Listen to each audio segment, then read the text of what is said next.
In this video, we're going to solve for different variables in this equation. First, I'd like to solve for t. So how do I get t by itself? Because I want to find out what t is equal to. So I'm going to get rid of everything else. First, I'm going to get rid of this 1 over 2. So I'm going to multiply 2 on both sides. And so remember that whatever you do on one side, whatever you multiply to one side, you need to multiply the same to the other side so that you don't change this equation here. So the 2 here and the 2 there, they cancel out. So I end up with 2d is equal to at squared. Now I still have an a here, and I want to get rid of that. The way I'm going to get rid of that a is to divide a on both sides. So I'm going to divide a on both sides. You'll see that these a's cancel out. That leaves me with 2d over a is equal to t squared.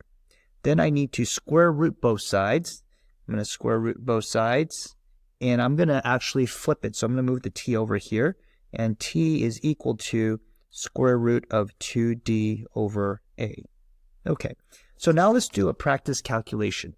Let's say that the d, and in physics, d can be the distance, is 3.0 meters, and we have units for numbers when we calculate things in physics. A is the acceleration, and let's say that was 4.0 meters per second squared. Okay, so with that, how do I calculate this equation here? So I'm going to plug in our numbers. So it's going to be equal to square root 2 times 3 divided by 4. Okay, and so we want to keep in mind order of operations. We're going to multiply these first, okay? And so, and actually you could divide as well, so it doesn't really matter here. But we're gonna multiply and divide first, and then take the square root. So we're gonna have a square root of 6 over 4. Okay. So on the calculator, what I would do is I would take 6 divided by 4, and then I would square root that number, and we get 1.2 seconds. Okay. So that is how you would solve for t. Now let's solve for a.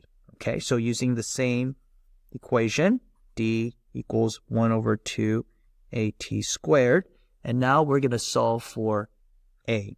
So I want to, once again, get rid of this denominator right here. So I'm going to multiply 2 on both sides. The 2's cancel out. I get 2d is equal to at squared. I want a by itself, so I'm going to get rid of this t squared. And I'm going to divide t squared on both sides. The t squares cancel out, and then I'm going to flip this just to get the a on the left-hand side. A is 2d over t squared. All right, now let's practice calculating with this. Let's say that the d, the distance, is 4 meters, and let's say the time is 3 seconds.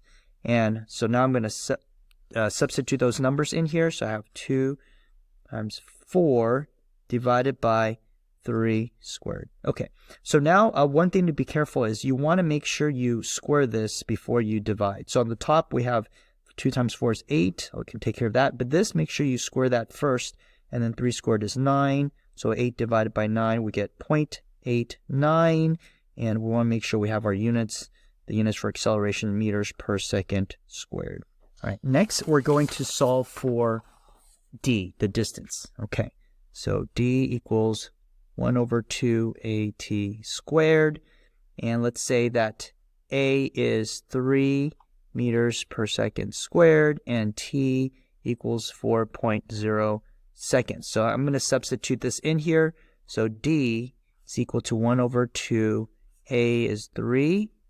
T is 4.0 squared. Okay, so common mistake I see students make is they'll multiply the 3 times 4, and then they square it. So make sure you square the 4, because this squared is for the t, right?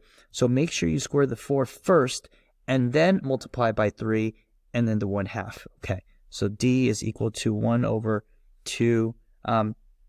So 4, so it's going to be 3, okay, and then 4 squared is 16. Okay, so after you square it, then multiply by 3 and then divide it by 2, and we get 24 meters.